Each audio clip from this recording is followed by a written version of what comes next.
Olá, irmãos, bom dia. Vamos à nossa mensagem semanal?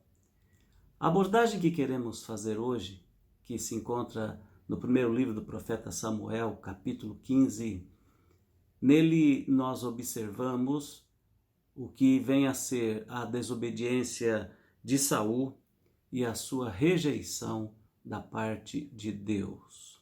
Nesses versículos, nós podemos verificar questões e aspectos relacionados a esse tema, envoltos em alguns procedimentos do rei Saul que justificam o fato de Deus tê-lo rejeitado. Acredito que essas questões aqui presentes que vamos tratar hoje, elas têm muito a ver com os nossos dias, tem a ver conosco, pois nós somos pessoas muito autônomas, pessoas muito aculturadas, pessoas que vivem num momento, num século onde todos podem tomar decisões justificáveis perante a lei, perante a igreja, de fato, perante a autonomia, mesmo sendo cristãos, sendo religiosos, membros da igreja como nós somos. Vamos ler a partir do versículo 10 até o versículo 23. Então veio a palavra do Senhor a Samuel, dizendo: Arrependo-me de haver constituído Saul rei, porquanto deixou de me seguir e não executou as minhas palavras. Então Samuel se contristou e toda a noite clamou ao Senhor. Madrugou Samuel para encontrar a Saul pela manhã e anunciou-se àquele: Já chegou Saul ao Carmelo, e eis que levantou para si um monumento, e dando volta passou e desceu a Gilgal. Veio, pois, Samuel a Saul, e este lhe disse: Bendito sejas tu do Senhor, executei as palavras do Senhor. Então disse Samuel: Que balido, pois, de ovelhas é este nos meus ouvidos, e o mugido de bois que ouço? Respondeu Saul: De Amaleque os trouxeram, porque o povo poupou o melhor das ovelhas e dos bois para o sacrificar ao Senhor teu Deus. O resto, porém, destruímos totalmente. Então disse Samuel a Saul: Espera, e te declararei o que o Senhor me disse esta noite. Respondeu-lhe Saul: Fala. Prosseguiu Samuel: Porventura, sendo tu pequeno aos teus olhos, não foste por cabeça das tribos de Israel, e não te ungiu o Senhor rei sobre ele? Enviou-te o Senhor a este caminho e disse: Vai e destrói totalmente esses pecadores, os amalequitas, e peleja contra eles até exterminá-lo. Por que, pois, não atentaste à voz do Senhor, mas te lançaste ao despojo e fizeste o que era mal aos olhos do Senhor? Então disse Saul a Samuel: Pelo contrário, dei ouvidos à voz do Senhor e segui o caminho pelo qual o Senhor me enviou, e trouxe a Agag, rei de Amaleque, e os amalequitas os destruí totalmente. Mas o povo tomou do despojo ovelhas e bois, o melhor do designado à destruição, para oferecer ao Senhor teu Deus em Gilgal. Porém Samuel disse: Tem porventura o Senhor tanto prazer em holocaustos e sacrifícios, quanto em que se obedeça a sua palavra? Eis que o obedecer é melhor do que o sacrificar, e o atender melhor do que a gordura de carneiros. Porque a rebelião é como o pecado de feitiçaria, e a obstinação é como idolatria e culto a ídolos do lar. Visto que rejeitaste a palavra do Senhor, ele também te rejeitou a ti, para que não sejas mais rei sobre Israel. Meus queridos, é sempre importante lembrar o contexto destas palavras do profeta Samuel, olhando para a Bíblia como um todo. Por exemplo, em Tiago, capítulo 1, versículo 27, nós vamos observar que a verdadeira religião, e é a religião pura e sem mácula para com Deus, ela atende a alguns preceitos do amor, o amor ao semelhante e o amor ao próprio Deus, em atender às necessidades do próximo. Lá em Isaías, também capítulo 1, versículo 11, Deus vem questionar através do seu servo o sacrifício formal e a adoração formal do povo de Judá em detrimento da desobediência, em detrimento do afastamento do Senhor. Aquele povo, diz o profeta Isaías, eles honravam a Deus com os lábios, mas o coração estava longe do Senhor. E aqui no capítulo 15 do profeta Samuel, versículo 22, que nós já lemos, Deus diz que obedecer é melhor do que sacrificar. Vejamos bem, o que Deus requer de nós? Sacrifícios? Formalidades? Ou Deus requer de nós um coração quebrantado e contrito, obediente à sua palavra?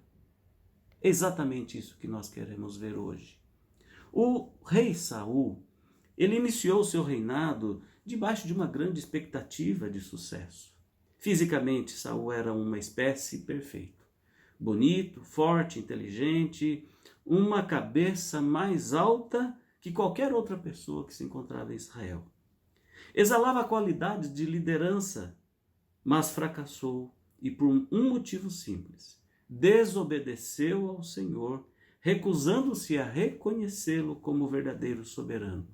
E sem hesitação, Deus pôs um fim àquela dinastia que mal se iniciara e saiu em busca de um novo rei que tomasse o lugar de Saul.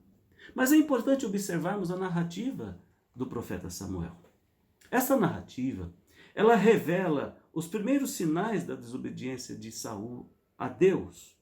Ele declara guerra contra os amalequitas, mas toma a liberdade de modificar as instruções do Senhor e se permitir um pouco de glória, além de incorporar a seu rebanho alguns dos melhores animais do despojo. Mantém o rei amalequita com vida para usá-lo como auxílio visual perante o povo, exibindo como presa da sua conquista, propagando o seu poder como rei de Israel. Veja a maldade presente na vida de Saul. Quando Samuel questiona esses atos de Saul, ele finge inocência, pureza e finge obediência a Deus, afirmando que pretendia sacrificar os animais ao Senhor. Olha a dissimulação de Saul. Nessa sucessão de desobediências, Saul perde para sempre a aprovação de Deus. Deus o rejeitou. Ele ainda será rei por mais 15 anos após estes acontecimentos, porém, aos olhos do Senhor, ele terá perdido a sua posição e o seu favorecimento. Embora Saul tenha assumido o reinado com um espírito humilde, nós podemos constatar isso no início, quando Samuel vem ungí-lo como rei, o tempo passa e ele permite que a posição de rei lhe suba à cabeça. A humildade se perde e assim ele vem dar lugar ao orgulho, à desobediência e à ânsia de poderes, e perde também as suas referências espirituais. Mais tarde, o medo levará Saul a se agarrar ao poder com tanta força que o transformará em um homem irracional e destrutivo. Ele serve de modelo para o poder de corrupção, que é um cargo de liderança que pode exercer sobre nós quando motivos egoístas assumem o controle da nossa vida. Como ele, todos nós somos gananciosos às vezes, tomando para nós mesmos mais do que deveríamos, ou arquitetando para promover nosso bom nome. Por intermédio da graça divina, podemos ser perdoados de nossa ganância, de nossa força e exercício exagerado de poder e por busca de favorecimentos pessoais. Mas, como esta passagem indica, aos olhos de Deus, a ganância e teimosia não são ofensas leves. São comparados à idolatria, a feitiçarias, porque caracteriza corações, assim como Saul caracterizou, corações que perdem a referência de Deus como Senhor e soberano. O afastamento do Senhor leva a esta destruição. Meus queridos, quero terminar a mensagem de hoje fazendo uma pergunta que está bem presente no texto. Para você, para nós que lemos a palavra de Deus e fazemos parte da Igreja de Cristo, o que é mais importante e mais fácil? Obedecer ou sacrificar formalmente perante Deus? Nós podemos entender que o que é importante para o Senhor, segundo a sua palavra, a palavra de Samuel, a palavra do profeta Isaías, a palavra do apóstolo Pedro, e segundo as Escrituras todas diz, nós precisamos entender que o mais importante é a obediência. E a obediência, ela só será factível se nós estivermos voltados para Deus com amor, apego à sua palavra e interesse de sermos consagrados ao Senhor. Porém, se nós nos afastarmos por motivos egoísticos, nós estamos deixando de atentar para o propósito de Deus para a nossa vida. Saul perdeu. Saul, ele deixou de ser favorecido por Deus. Isso significa, Saul deixou de ser abençoado. Terminou o seu reino de uma maneira muito desastrosa. Ele cometeu suicídio, porque a pressão e os acontecimentos sobre os seus últimos anos de reinado foram terríveis, deixando-o completamente descontrolado, desorientado e perdido dentro do seu reino. Que o Senhor Deus nos abençoe e o Espírito Santo nos ilumine a mente, abrindo os nossos olhos e os nossos corações para amarmos a Deus e vivermos em obediência conforme o que Ele nos pede. Até a nossa próxima mensagem. Que Deus te abençoe e tenha, o amado irmão, uma ótima semana, assim como um abençoado dia de hoje.